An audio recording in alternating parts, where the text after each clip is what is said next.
Assalamualaikum warahmatullahi wabarakatuh. Selamat pagi semuanya. Perkenalkan, saya Amanda Aurelia Cahaya Ramadan dengan NIM 23106114115, mahasiswa Fakultas Hukum UPN VJ. Pada video ini, saya akan membahas mengenai dinamika dan perkembangan HAM pada setiap era, yaitu pasca kemerdekaan, Orde Lama, Orde Baru, dan Reformasi. Secara umum, hak asasi manusia merupakan hak dasar yang dimiliki oleh setiap individu sejak lahir dan tidak dapat dicabut.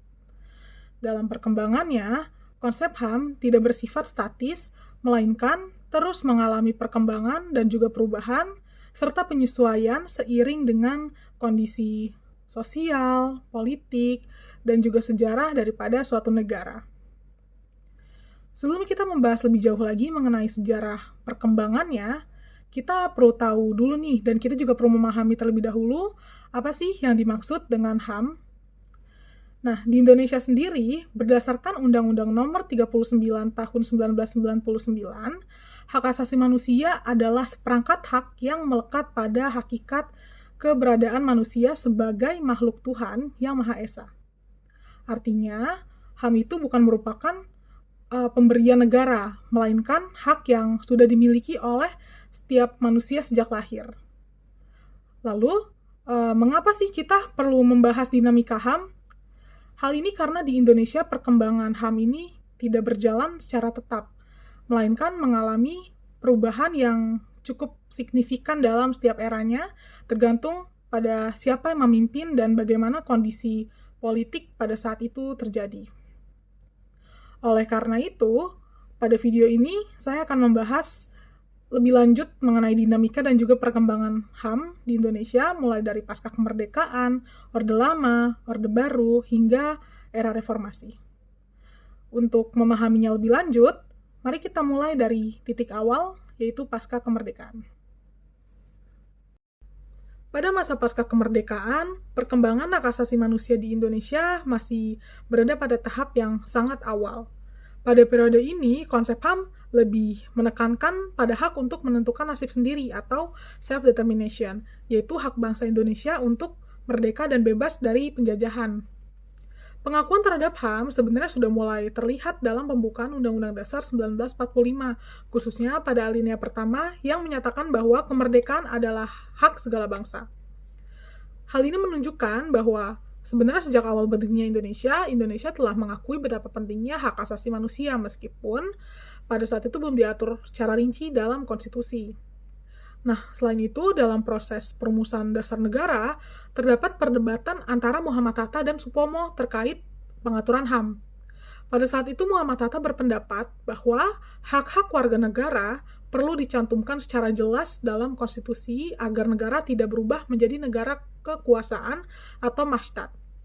Sementara itu, Supomo berpendapat bahwa Indonesia menganut konsep negara integralistik, sehingga menurutnya sepertinya tidak perlu terlalu menekankan hak individu secara terpisah, karena kepentingan bersama dianggap sudah mencakup kepentingan individu. Salah satu contoh paling jelas pelanggaran HAM pada masa pasca kemerdekaan adalah peristiwa agresi militer Belanda I pada tahun 1947 dan agresi militer Belanda II pada tahun 1948. Dalam peristiwa ini, Belanda berusaha kembali menguasai Indonesia dengan melakukan serangan militer ke berbagai wilayah di Indonesia. Serangan tersebut tidak hanya menyasar kekuatan militer Indonesia, tapi juga berdampak langsung pada warga sipil, seperti menimbulkan korban jiwa dan rasa tidak aman. Jika dilihat dari perspektif HAM, tindakan ini jelas merupakan pelanggaran HAM berat, terutama terhadap hak untuk hidup dan hak atas rasa aman. Selain itu, agresi militer ini juga menunjukkan adanya pengabaian terhadap hak bangsa Indonesia untuk merdeka yang sebelumnya sudah diproklamasikan.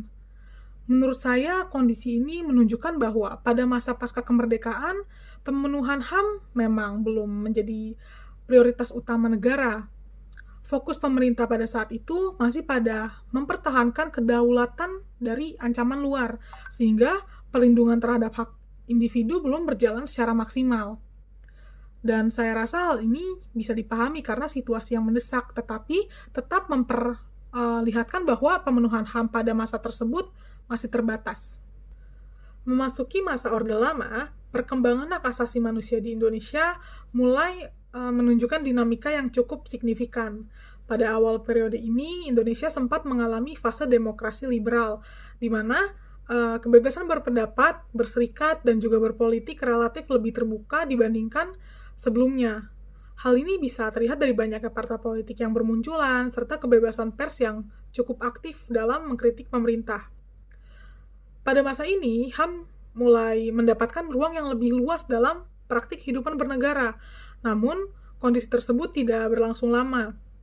Seiring dengan dikeluarkannya Dekret Presiden 5 Juli 1959 oleh Soekarno, Indonesia memasuki masa demokrasi terpimpin. Dalam sistem ini, kekuasaan terpusat jadi kepada presiden, sehingga terjadi pembatasan terhadap hak sipil dan politik masyarakat.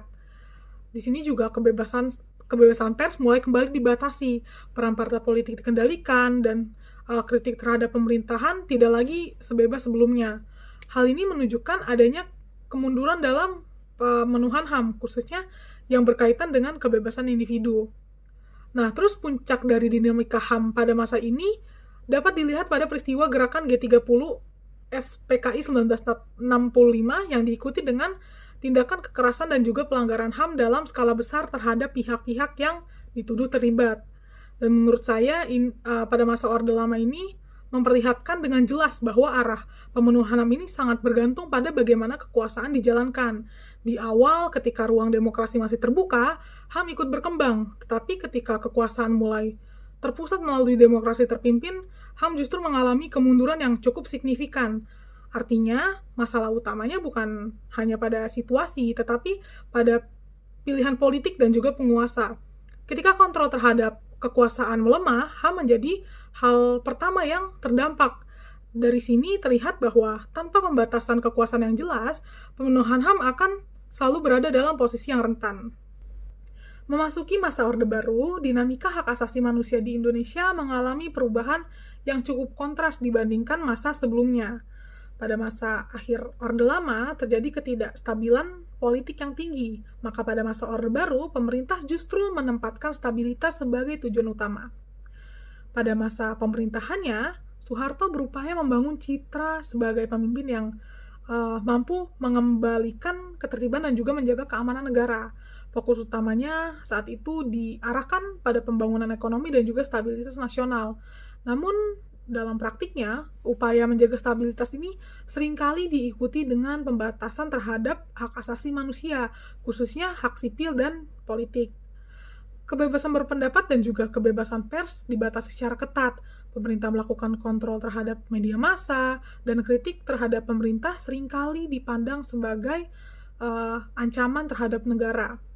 Selain itu, kehidupan politik juga sangat dikendalikan, termasuk melalui pembatasan partai politik dan kuatnya dominasi pemerintah.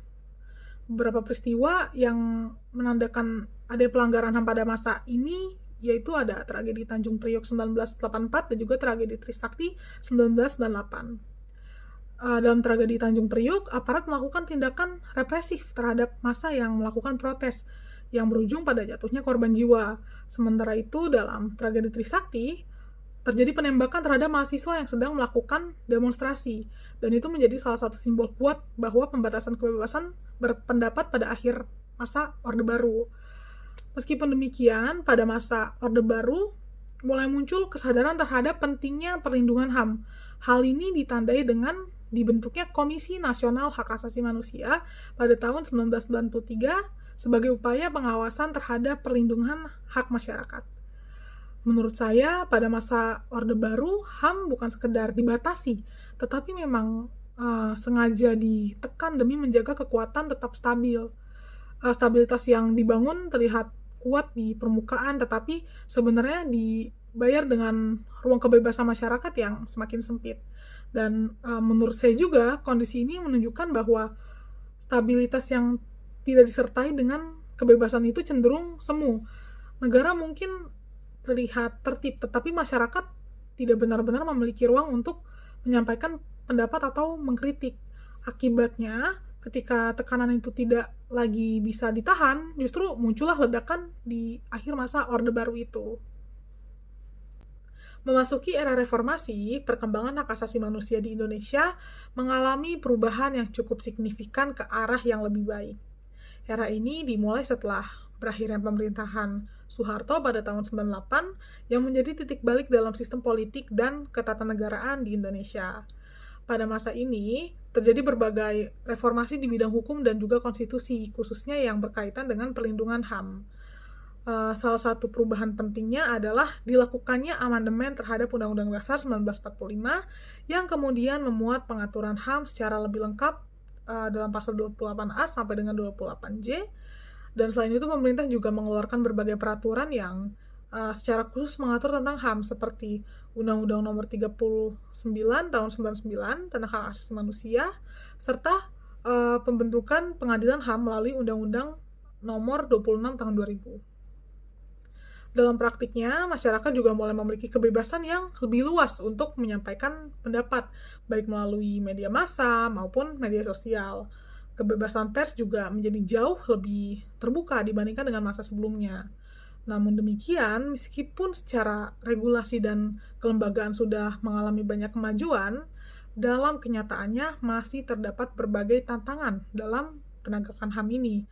Hal ini bisa dilihat dari beberapa kasus yang belum sepenuhnya terselesaikan. Salah satunya adalah kasus pembunuhan aktivis HAM, yaitu Munir. Munir dikenal sebagai aktivis yang vokal dalam mengkritik pelanggaran HAM, dan ia meninggal dunia pada tahun 2004 dalam perjalanannya ke Belanda setelah diduga diracun di dalam pesawat. Ya, meskipun kasus ini sempat diproses, namun hingga sekarang masih ada perdebatan mengenai siapa yang bertanggung jawab secara menyeluruh. Selain itu, masih ada juga perdebatan terkait kebijakan tertentu seperti penerapan Undang-Undang Informasi dan Transaksi Elektronik yang oleh sebagian pihak dianggap dapat membatasi kebebasan berekspresi. Menurut saya, era reformasi ini memang membawa kemajuan yang besar dalam hal aturan dan juga pengakuan HAM. Tetapi di sisi lain, kasus seperti Munir menunjukkan bahwa masalah utamanya sepertinya bukan di aturan, melainkan di penegaknya maksudnya. Bagi saya ini memperhatikan bahwa negara sudah terlihat siap dari segi hukum, tetapi belum sepenuhnya konsisten dalam melindungi HAM di praktiknya. Jadi tantangan terbesar di era ini bukan membuat aturan baru, tetapi memastikan bahwa hukum itu benar-benar ditegakkan secara adil, termasuk dalam kasus-kasus yang sensitif. Berdasarkan pembahasan yang telah disampaikan, dapat disimpulkan bahwa implementasi HAM di Indonesia bersifat dinamis dan terus mengalami perubahan mengikuti sistem politik serta karakter kepemimpinan di setiap era.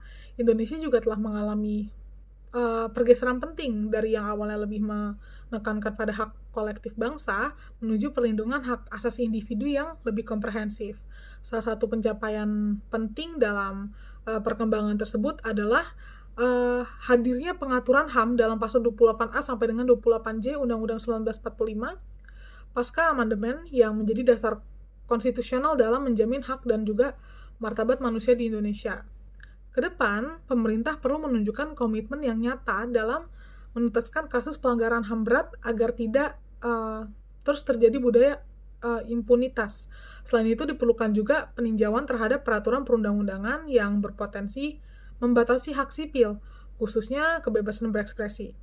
Di sisi lain, penguatan literasi HAM melalui sistem pendidikan juga saya rasa menjadi hal yang sangat penting agar kesadaran dan penghormatan terhadap hak asasi manusia dapat tumbuh sejak dini. Dengan begitu, pelindungan HAM tidak hanya berhenti pada aturan, tetapi benar-benar terwujud dalam praktiknya.